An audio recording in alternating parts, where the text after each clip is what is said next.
most important thing is to be able to define which ones you can come to an intelligent decision on and which ones are beyond your capacity to evaluate. You don't have to be right about thousands and thousands and thousands of companies.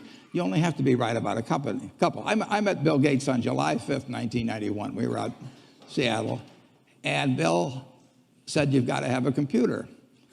And I said, "Why?" And he said, "You can do your income tax on it."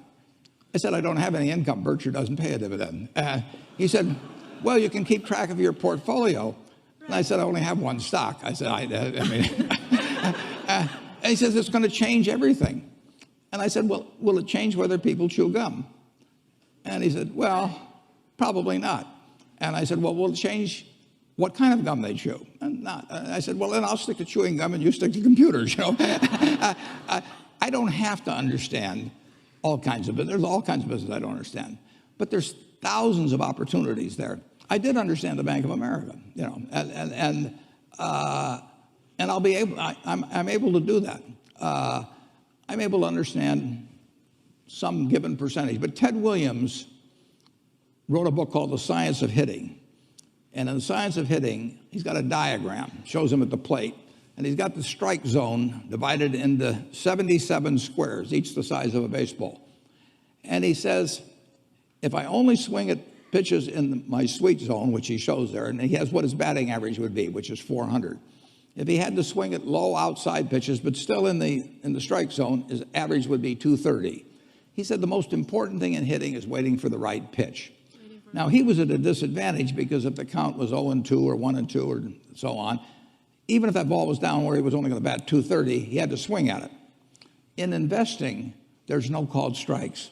People can throw Microsoft at me and, you name it, any stock, General Motors, and I don't have to swing. And nobody's going to call me out on called strikes. I only get a strike called if I swing at a pitch and miss. So I can wait there and look at thousands of companies day after day, and only when I see something I understand and when I like the price at which it's selling, then if I swing, if I hit it, fine. If I miss it, it's a strike. But it's an enormously advantageous game. And it's a terrible mistake to think you have to have an opinion on everything. You only have to have an opinion on a few things. In fact, I've told students, if when they got out of school, they got a punch card with 20 punches on it, and that's all the investment decisions they got to make in their entire life, they would get very rich because they would think very hard about each one. And you don't need 20 right decisions to get very rich. 4 or 5 will probably do it over time. So I don't worry too much about the things I don't understand. If you understand some of these businesses that are coming along and can spot things on, if you can spot on Amazon, for example, it's a tremendous accomplishment what Jeff Bezos has done. And I tip my hat to him. He's a wonderful businessman. He's a good guy too. But could I have anticipated that he would be the success and 10 others wouldn't be? I'm not good enough to do that.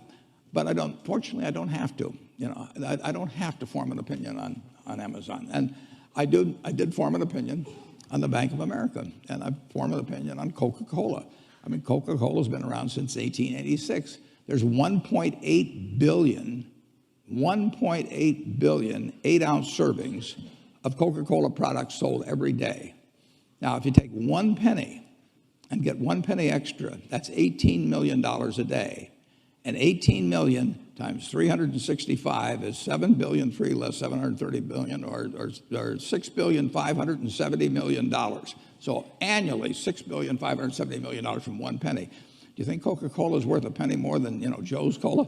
I think so. So, and I've got about 127 years of history that would indicate it. So those are the kind of decisions I like to make. And you may have an entirely different field of expertise than I would have, and probably much more up to date in terms of the kind of businesses that we're seeing evolve. And you can get very rich if you just understand a few of them and understand their